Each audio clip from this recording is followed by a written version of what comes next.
الحمدللہ رب العالمین والصلاة والسلام علی سید الانبیاء والمرسلین وعلی آلہ وصحبہ اجمعین۔ انتہائی محترم بزرگوں، بھائیوں، دوستوں، عزیز بہنوں، السلام علیکم ورحمۃ اللہ وبرکاتہ۔ اس وقت ہمارا ملک پاکستان، اس کا جو سیاسی منظرنامہ ہمارے سامنے ہے وہ کچھ زیادہ ہوپ فل اور امید افزا نظر نہیں آتا۔ 2011 سے اس ملک میں تبدیلی کے حوالے سے ایک لہر اٹھی تھی اور 2013 کے انتخابات میں اس تبدیلی کی لہر نے کے پی صوبے کو متاثر کیا اور 2018 میں وہ لہر پھر پورے ملک میں پہنچی، اور اس کے نتیجے میں گزشتہ 7.5 سال پی ٹی آئی کی حکومت وہ کے پی میں برسر اقتدار ہے اور گزشتہ 2.5 سال سے وہ مرکز میں برسر اقتدار ہے۔ لیکن ہم دیکھتے ہیں کہ ان 7.5 سالوں میں، اور اگرچہ یہ بہت ٹائم ہے، اگر یہ کوئی تبدیلی لانا چاہتے ہیں، یہ کوئی ریفارمز لانا چاہتے ہیں، یہ کوئی عوام کی مشکلات کو کم کرنا چاہتے اور اس ملک کے جو حالات ہیں ان کو سنوارنا چاہتے ہیں، تو یہ 7.5 سال کے پی کے حوالے سے اور 2.5 سال مرکز کے حوالے سے یہ ایسا ٹائم ہے کہ جسے کم قرار نہیں دیا جا سکتا اور جس کے بارے میں یہ نہیں کہا جا سکتا کہ انہیں وقت نہیں ملا۔ لیکن آج جب ہم ان 7.5 سالوں پر نظر دوڑاتے ہیں اور 2.5 سال کا جو ان کا مرکز کا وقت ہے اس پر نظر دوڑاتے ہیں جو براہ راست عمران خان صاحب کی قیادت میں گزرا ہے، تو 10 ایسی باتیں ہیں جو کہے بغیر میں نہیں رہ سکتا۔ پہلی بات یہ کہ یہ جو تصور تھا کہ ان کے پاس صلاحیت ہے وہ بری طرح یہ بات پٹ چکی ہے، اور صلاحیت کا واضح فقدان نظر آ رہا ہے اوپر سے لے کر نیچے تک ان کی پوری ٹیم میں، اور نظر آ رہا ہے کہ ان کو اس ملک کے مسائل کا اندازہ ہی نہیں تھا، ان کو معلوم ہی نہیں تھا کہ صورتحال کتنی گھمبیر ہے اور کیا کیا ریمیڈیز ہونی چاہیے اور کیا کیا طریقہ کار ہونا چاہیے۔ تو واضح طور پر ایک تو ان کے اندازے غلط ثابت ہوئے، اور دوسرا ان کو اس صورتحال کو سنبھالنے کے لیے اور اس ٹرین کو ڈرائیو کرنے کے لیے جو سکل چاہیے تھی، نظر آ گیا ہے کہ اس میں یہ بالکل کورے ہیں اور ان میں بالکل صلاحیت موجود نہیں ہے۔ میں کردار کی بات نہیں کر رہا، میں اخلاق کی بات نہیں کر رہا، اس لیے کہ اس پر بہت سارے لوگ کویسچن اٹھا سکتے ہیں، کچھ لوگ اس کو مان سکتے ہیں، کچھ لوگ نہیں مان سکتے، لیکن صلاحیت کے حوالے سے ایک حکمران میں اگر صلاحیت موجود نہیں ہے اور وہ سچویشن کو ہینڈل نہیں کر سکتا اور وہ ٹیم نہیں بنا سکتا اور ٹیم کو لے کر چل نہیں سکتا اور اپنے مطلوبہ نتائج حاصل نہیں کر سکتا، تو پھر وہ حکمران وہ کبھی بھی کوئی تبدیلی نہیں لے کے آ سکتا۔ دوسری بات جو ان کے بارے میں اسٹیبلش تھی اور لوگ کہتے تھے کہ یہ بالکل نیٹ اینڈ کلین ہے، لیکن آج 7.5 سال بعد ہم یہ کہہ سکتے ہیں کہ امانت اور دیانت کے حوالے سے بھی ان کا معیار وہ نہیں ہے جو لوگ سمجھتے تھے۔ انہوں نے ساری جماعتوں سے جو کوڑا کرکٹ تھا وہ جمع کر لیا اور پی ٹی آئی کے باکس میں جمع کر دیا۔ ہر پارٹی کے جو کرپٹ لوگ تھے وہ انہوں نے اپنے ساتھ ملا لیے، وہ لوگ ان کی کابینہ میں شامل ہیں، وہ لوگ ان کی ٹیم میں شامل ہیں، وہ لوگ ان کے مشیر ہیں، وزیر ہیں، اور انہی لوگوں سے اگر یہ کام لینا چاہتے ہیں تو ظاہر ہے کہ کرپشن تو پھر ختم نہیں ہو سکتی۔ تو امانت اور دیانت کے حوالے سے بھی انہوں نے کوئی اعلیٰ معیار قائم نہیں کیا اور کوئی مختلف چیز پیش نہیں کی، بلکہ وہی پرانا منظرنامہ ہے ہمارے سامنے ہے۔ آپ پرویز مشرف کی کابینہ اٹھا کے دیکھ لیں، آپ آصف زرداری کی کابینہ اٹھا کے دیکھ لیں، اور آپ عمران خان کی کابینہ اٹھا کے دیکھ لیں، تو وہی لوگ اور وہی چہرے اور وہی کردار آپ کو نظر آئیں گے۔ لہٰذا اس میں بالکل واضح طور پہ کہا جا سکتا ہے کہ امانت اور دیانت کے حوالے سے بھی یہ فیل ہو چکے۔ تیسری بات یہ ہے کہ سیاسی سوجھ بوجھ کے حوالے سے بھی ان کے اندر کوئی سیاسی سوجھ بوجھ نہیں ہے۔ اس اپوزیشن کو آرام سے ٹیکل کیا جا سکتا ہے، اس ملک کے سیاسی مسائل کو آرام سے حل کیا جا سکتا ہے، ایک سیاسی کنسنسس پیدا کیا جا سکتا ہے، ملک کے اندر ایک یکسوئی کی کیفیت پیدا کی جا سکتی ہے، لیکن ان کی ٹیم سیاسی طور پر بھی ناتجربہ کار ہے، یہ خود بھی سیاسی طور پر لگ رہا ہے کہ بالکل نابالغ ہیں، اور انہیں کوئی سیاسی سوجھ بوجھ نہیں ہے کہ کیسے سیاسی مسائل کو حل کیا جاتا ہے، کیسے سیاسی طور پر انگیج کیا جاتا ہے مخالف قوتوں کو، اور کیسے اپنے لیے راستہ نکالا جاتا ہے۔ یہ ہر جگہ سر ٹکرانے کی کوشش کرتے ہیں اور ہر جگہ قوت سے معاملات کو حل کرنے کی کوشش کرتے ہیں، اور پھر جب وہ معاملہ حل نہیں ہوتا تو یو ٹرن لے لیتے ہیں اور یہ یو ٹرن لینا ان کے لیے بڑا آسان ہے۔ چوتھی چیز یہ ہے کہ ٹیم ورک نہیں ہے۔ میں کہہ چکا ہوں کہ مختلف خیال لوگ ان کے پاس موجود ہیں، ان کے پاس پرویز مشرف کے باقیات بھی ہیں، ان کے پاس زرداری کے باقیات بھی ہیں، اور ظاہر ہے کہ یہ لوگ مختلف ڈائمنشنز کے لوگ ہیں، مختلف ڈائریکشنز کے لوگ ہیں، ان کی صلاحیتیں یا ان کا نقطہ نظر بالکل مختلف ہے، لہذا ان کی ٹیم نہیں بن سکی، ان کی ٹیم کے اندر کوہیرنس پیدا نہیں ہو سکی، ان کی ٹیم کے اندر ہم آہنگی پیدا نہیں ہو سکی، یہ کسی ایک لائن پر چلنے والے لوگ نہیں ہیں، ایک طرف سے ایک آواز آتی ہے، دوسری طرف سے دوسری آواز آتی ہے۔ معیشت کے میدان میں اسد عمر کا ایک سٹینس ہوتا ہے اور حفیظ شیخ کا دوسرا سٹینس ہوتا ہے، اور وہ جو بخاری صاحب تھے ان کا کوئی اور سٹینس ہوتا ہے، تو گویا ایک ہی معاملے پر یہ کسی ایک ایشو پر ایک فیلڈ میں بھی کنسنسس کریٹ نہیں کر سکتے اور کوئی ایک لائے عمل نہیں دے سکتے۔ پھر ان کا ویژن وہ بھی کلیئر نہیں ہے، اس لیے کہ مختلف خیال لوگ ہیں، ان کی کوئی آئیڈیالوجی نہیں ہے، ان کا کوئی ایک فریم ورک یا فریم آف مائنڈ نہیں ہے کہ کس طرح چیزوں کو ایڈریس کرنا، اس لیے ان کی جو ویژن ہے وہ بھی یعنی صاف نظر آ رہا ہے کہ بھان بتی کا کنبہ ہے اور اس کا کوئی ایک ڈائریکشن اور ایک ویژن نہیں ہے۔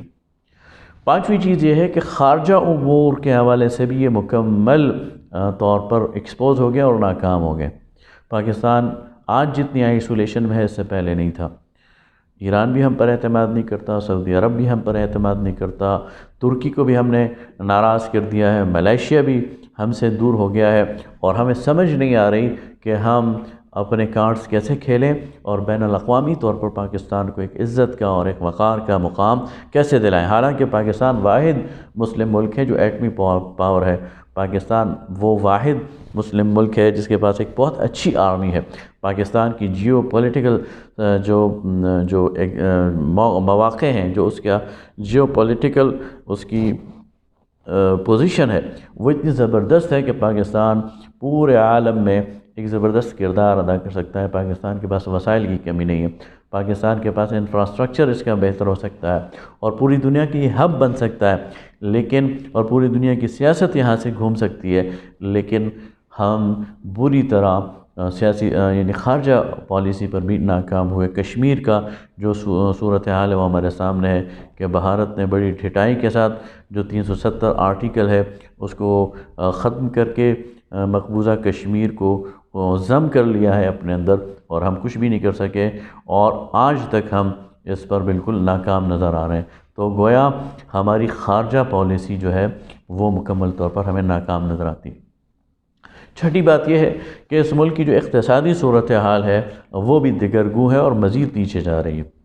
2013 اور 2018 میں جو سچویشن تھی ہم اس سے کہیں نیچے چلے گئے ہیں، ہمارا روپیہ اس کی قدر نیچے گر گئی ہے، ہمارے جو معاشی صورتحال ہے وہ نیچے گر گئی ہے، ہمارا جو سٹاک ایکسچینج ہے وہ اس کے اشاریے بتا رہے ہیں کہ ہم نیچے جا رہے ہیں۔ گویا کہ ان 7.5 سالوں میں اقتصادی طور پر بھی پاکستان کے لیے مائکرو لیول پر بھی اور میکرو لیول پر بھی کوئی پالیسی نہیں دی گئی اور کوئی ڈائریکشن نہیں دی گئی، اور یعنی بہتری کے کوئی امکانات ہمیں نظر نہیں آتے۔ نظر آتا ہے کہ کوئی بھی ہماری صنعت کی کوئی پالیسی نہیں ہے، مینوفیکچرنگ انڈسٹری وہ بالکل بیٹھی ہوئی ہے، زراعت وہ زبوں حالی کا وہ پاکستان جو کہ گندم ایکسپورٹ کرتا تھا آج وہاں آٹے کا بحران ہے، وہ پاکستان جس کا دنیا کے اندر بیسٹ ایریگیشن سسٹم تھا آج وہاں کسان پریشان ہے، وہاں جو زراعت والے اور جو دہقان ہیں وہ پریشان ہیں۔ تجارت کے حوالے سے ہماری کوئی پالیسی نہیں ہے، پاکستان کی امپورٹ اور ایکسپورٹ کا جو بیلنس ہے بری طرح متاثر ہو رہا ہے۔ پھر 8ویں بات یہ ہے کہ مافیاز کا کنٹرول ہے، اور ہماری یہ حکومت ان مافیاز کے سامنے سرنڈر کر جاتی ہے۔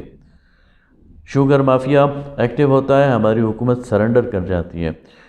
آٹے کا مافیا سرگرم ہوتا ہے، آٹا افغانستان سمگل ہونا شروع ہو جاتا ہے، ہماری حکومت سرنڈر کر جاتی ہے، اور اسی مافیا کے زیر اثر پھر ہم پالیسیز بناتے ہیں۔ 9ویں بات یہ ہے کہ بیوروکریسی بھی ان کے کنٹرول میں نہیں، یہ کوئی پالیسی بنا بھی لیں تو اس کی امپلیمنٹیشن کی سکل ان کے پاس نہیں ہے۔ بیوروکریسی کے اندر اس کو کیسے اس سے کام لینا ہے اور کیسے اس سے اپنے مطلوبہ نتائج حاصل کرنے ہیں، سول بیوروکریسی ان کے قابو سے باہر ہے۔ یہی وجہ ہے کہ ہم دیکھتے ہیں کہ روزانہ تبادلے ہوتے ہیں، کبھی ایک ڈپارٹمنٹ میں تبادلے ہو رہے ہیں، کبھی دوسرے میں ہو رہے ہیں، اور اسی کھینچا تانی میں ان کے سارا وقت گزر گیا ہے۔ اور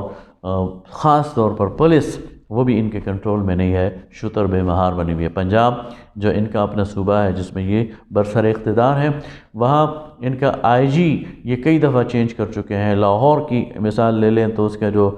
سی پی او ہے اس کو کئی دفعہ چینج کر چکے ہیں، اور خود اس ناکامی کا اعتراف کرتے ہیں کہ قبضہ مافیا ہے اور ہم اس کا کچھ نہیں کر سکتے۔ تو گویا اگر ہم کسی بھی اینگل سے دیکھیں، ہم اکنامکس کے اینگل سے دیکھیں، اقتصادیات کے اینگل سے دیکھیں، ہم خارجہ امور کی حیثیت سے دیکھیں، ہم پاکستان کے اندر سیاسی ہارمونی اور سیاسی فضا کے حوالے سے دیکھیں، ہم پاکستان میں کرپشن کے حوالے سے دیکھیں، ہم پاکستان میں اداروں کے درمیان ہم آہنگی کے حوالے سے دیکھیں، ہر طرف سے ہمیں یہ گورنمنٹ اور یہ گزشتہ 7.5 سال یہ بالکل ناکام نظر آتے ہیں، فیل نظر آتے ہیں، اور وہ تبدیلی کا نعرہ وہ بری طرح پٹتا ہوا نظر آتا ہے۔ دوسری طرف اگر ہم دیکھیں تو جو متحدہ اپوزیشن ہے، پی ڈی ایم ہے، اور اس میں پیپلز پارٹی ہے، مسلم لیگ نون ہے، مولانا فضل الرحمان ہے، تو یہ بھی کوئی ڈیلیور کرتے ہوئے نظر نہیں آ رہے ہیں۔ اپوزیشن کا جس طرح کا حق ہے اس طرح کا نظر نہیں آتا، یعنی یہ بہت پیک تو بنا لیتے ہیں، ایک ہوا تو بنا لیتے ہیں، لیکن عین جب ڈیسیجن کا وقت ہوتا ہے ان میں اختلافات پیدا ہو جاتے ہیں۔ سب سے پہلے تو انہوں نے صدارتی الیکشن میں پیپلز پارٹی نے بیل آؤٹ کیا ہے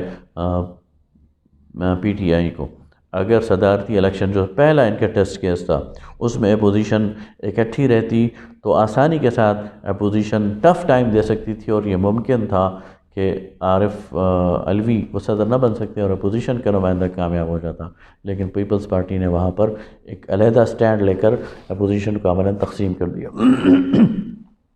پھر آپ دیکھیں کہ سینٹ کے چیئرمین کا انتخاب ہوا، اس میں بھی پیپلز پارٹی نے اور مسلم لیگ دونوں نے اپنا منہ کالا کیا۔ پیپلز پارٹی نے واضح طور پر اسٹیبلشمنٹ کی لائن لی، اور مسلم لیگ نون کے جو سینیٹرز تھے وہ بک گئے۔ پھر آپ دیکھیں آرمی چیف کی ایکسٹینشن، اس میں بھی ہمیں پیپلز پارٹی، مسلم لیگ یہ سارے اسٹیبلشمنٹ کی لائن لیتے ہوئے نظر آئے۔ پھر آپ دیکھیں ایف اے ٹی ایف کے جو قانون سازی ہے اس میں بھی ہمیں نظر آیا کہ ان تمام اپوزیشن کی جماعتوں نے گورنمنٹ کو بیل آؤٹ کیا۔ تو ہمیں نظر آتا ہے کہ ان کی یہ ساری اپوزیشن یہ صرف اپنے کرپشن کے کیسز کو بچانے کے لیے ہے، اور جب انہیں اشارہ ملتا ہے کہ تمہیں ریلیف مل سکتا ہے اور تمہیں بیل آؤٹ کیا جا سکتا ہے تو یہ اسٹیبلشمنٹ کی لائن لے لیتے ہیں، اور یہ عمران خان کے ساتھ ایک طرف سے کھڑے ہو جاتے ہیں۔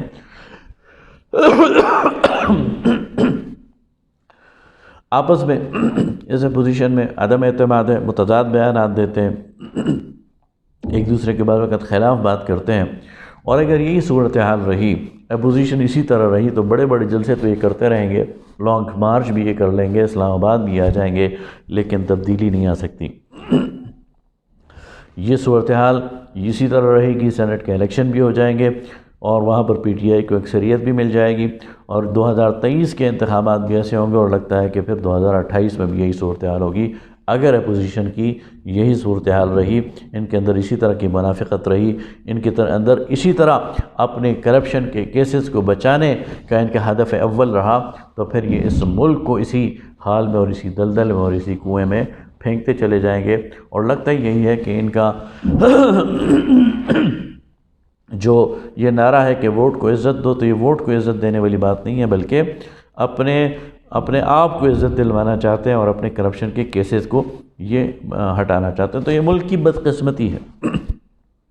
کہنا میں یہ چاہ رہا ہوں کہ یہ ملک کی بدقسمتی ہے کہ اس وقت حکمران بھی وہ مسلط ہیں جو نااہل ہیں، اور اس کے مقابلے میں جو اپوزیشن ہے وہ بھی ڈیلیور نہیں کر رہی، اور وہ بھی تمام کے تمام امیدوں پر پانی پھیر رہی ہے، اور اس کے نتیجے میں کوئی بھلا ہوتا ہوا نظر نہیں آ رہا، کوئی تبدیلی آتی ہوئی نظر نہیں آ رہی۔ تو سوال یہ اٹھتا ہے کہ کیا کیا جائے؟ پس چه باید کرد؟ میرے بھائیوں، بزرگوں، عزیز بہنوں، اس کا ایک ہی حل ہے کہ ہم آؤٹ آف دی باکس سوچیں،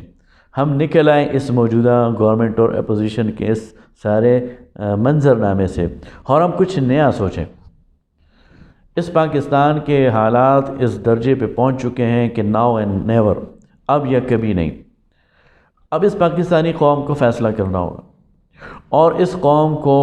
ان روایتی سیاسی جماعتوں کے چکر سے نکلنا ہوگا، اور اس قوم کو، اور یاد رکھیے کہ اس قوم کے مسائل کو یہ فرد واحد بھی ٹھیک نہیں کر سکتا۔ کوئی ایسا بندہ آ جائے بابا آدم ٹائپ کے اور کہے کہ میں اس قوم کے مسائل حل کروں گا، تو وہ جھوٹ بولے گا، اس لیے کہ فرد واحد کے بس کی بات نہیں ہے اس ملک کے مسائل کو حل کرنا۔ اس کے لیے ایک ٹیم کی ضرورت ہے، جو انتہائی پڑھی لکھی ٹیم ہو، باصلاحیت ٹیم ہو، ایماندار ٹیم ہو، اور جس کے اندر یہ جرأت اور ہمت ہو کہ وہ ان تمام پرانے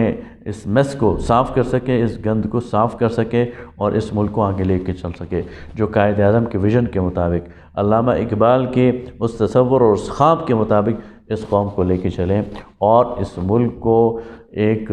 انتہا پسندی سے بچائیں۔ اس ملک کا ایک بہت بڑا مسئلہ ایک طرف سیکولر انتہا پسندی ہے، دوسری طرف مذہبی انتہا پسندی ہے۔ ان دونوں سے ہٹ کر وہ راہ اعتدال جو کہ قائد اعظم نے اپنے 11 اگست کی اسپیچ میں بتائی تھی، اور جو قائد اعظم کے، جو علامہ اقبال کے ارشادات میں ہمیں ملتی ہے، ہمیں ان کے مطابق اس ملک کو آگے لے کے چلنا ہے، اور اس ملک کو ایک ایسی قیادت فراہم کرنی ہے جو اقبال اور قائد کے ویژن کے مطابق اس قوم کی ازسرنو تعمیر کرے،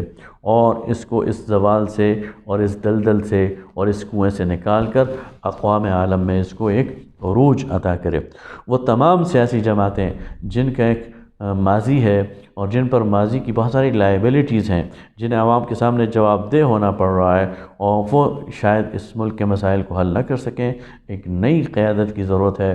صاف ستھری قیادت کی ضرورت ہے، صادق اور امین قیادت کی ضرورت ہے، عوام کے درمیان سے اٹھنے والی قیادت کی ضرورت ہے، پڑھی لکھی قیادت کی ضرورت ہے، اور یہ قیادت اس ملک کو انشاءاللہ سنبھال سکتی ہے، اس ملک کے مسائل کو حل کر سکتی ہے، اور وہ دور آ سکتا ہے کہ یہ ملک اقوام عالم میں عزت اور رفعت کا مقام حاصل کرے۔ وآخر دعوانا الحمدللہ رب العالمین۔